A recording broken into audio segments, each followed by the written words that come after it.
دعا یہ فرمائی سرکار دو عالم صلی اللہ علیہ وسلم نے، اللہم انی اسألک من خشیتک ما تحول به بیننا و بین معاصی، کہ اللہ میں آپ کی خشیت میں سے اتنا حصہ مانگتا ہوں جو میرے اور گناہ کے درمیان رکاوٹ بن جائے، حائل ہو جائے۔ یعنی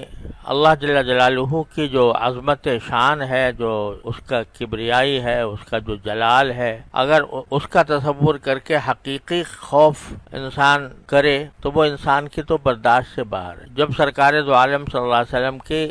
جب اللہ جل جلالہ کی تجلی اس کو انسان برداشت نہیں کر سکتا، پہاڑ برداشت نہیں کر سکتا۔ جب حضرت موسیٰ علیہ السلام نے فرمائش کی کہ مجھے زیارت کرا دیجئے اپنی، تو اللہ تبارک و تعالی نے فرما دیا کہ تم مجھے دیکھ سکتے نہیں، اور اس کا مشاہدہ اس طرح کرا دیا کہ ذرا یہ پہاڑ ہے، اس کو دیکھنا، اس پر ہم اپنی تجلی ڈالیں گے، اگر وہ اپنی جگہ پر ثابت رہے گیا پھر استقر مکانہ فسوف ترانی، تو تم مجھے دیکھ سکتے ہو، دیکھو گے۔ لیکن قرآن کریم فرماتا ہے فلما تجلی ربہ للجبل جعلہ دکا، جب باری تعالیٰ نے اپنی تجلی ڈالی پہاڑ کے اوپر، پہاڑ پر تجلی ڈالی، اور یہ تجلی بھی کس قسم کی ہوگی اللہ تعالیٰ بہتر جانتے ہیں، تو جعلہ دکا، پہاڑ کو ریزہ ریزہ کر، وخر موسیٰ صاعقا، موسیٰ علیہ السلام بے ہوش ہو کر گر پڑے۔ خود موسیٰ علیہ السلام پر نہیں ہوئی تھی تجلی، پہاڑ پر ہوئی تھی، پہاڑ گر پڑا، ریزہ ریزہ ہو گیا، اور موسیٰ علیہ السلام صرف پہاڑ کے نظارے کو دیکھ کر بے ہوش ہو گر گئے۔ تو جب تجلی ہو بغیر جلال کے، وہ تجلی کوئی جلال کے ساتھ تو نہیں تھی، وہ تو جمالی کے ساتھ، جب بغیر جلال کے تجلی ہو تو وہ انسان برداشت نہیں کر سکتا، انسان کیا پہاڑ برداشت نہیں کر سکتا، تو اگر تجلی ہو جلال کی اعوذ باللہ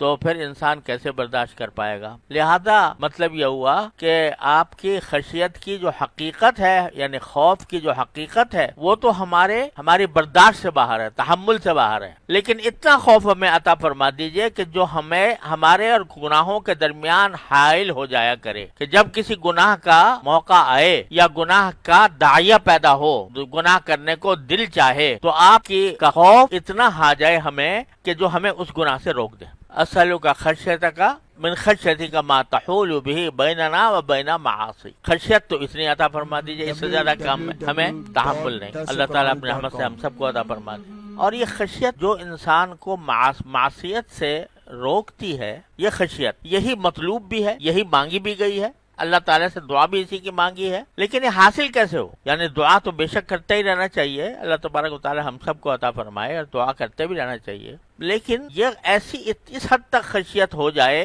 کہ جب گناہ کا موقع آئے یا گناہ کی خواہش پیدا ہو تو اس وقت یہ خشیت آ کر بیچ میں آڑ بن جائے، یہ کس طرح ہو؟ تو اس کے لیے ضرورت ہے اللہ جل جلالہ کے ساتھ تعلق، جتنا تعلق باللہ، تعلق مع اللہ قوی ہوگا اتنی ہی یہ خشیت حاصل ہوگی، اللہ تعالیٰ کے ساتھ تعلق جتنا کمزور ہوگا اتنا ہی انسان کو یہ خشیت اتنی حاصل نہیں ہوگی جو اس کو گناہ سے روک سکے۔ وجہ اس کی یہ ہے کہ دل میں باری تعالیٰ کے ساتھ تعلق ابھی تک جمع ہوا نہیں، مضبوط نہیں، تو جب کوئی موقع ایسا آتا ہے جہاں پر کہ نفس اور شیطان کسی ایک طرف لے جا رہے ہوں، تو اس وقت چونکہ تعلق مضبوط نہیں ہے اللہ تبارک و تعالیٰ کے ساتھ، دل میں پیوست نہیں ہوا، اس واسطے بندہ ہزار تعبیریں کر کے وہ اگر خشیت کو تھوڑی بہت آتی بھی ہے تو اس کو دبا دیتا ہے۔ اس کی مثال یوں سمجھے کہ کوئی بے حیائی کا کام ہے، اعوذ باللہ، آج کل تو بے حیائی کا سیلاب ہے، بے حیائی کا کام ہے، اگر دل میں وہ بے حیائی کا کام کرنے کا خیال آیا، خواہش پیدا ہوئی کہ یہ کام کر کے میں لذت لے لوں،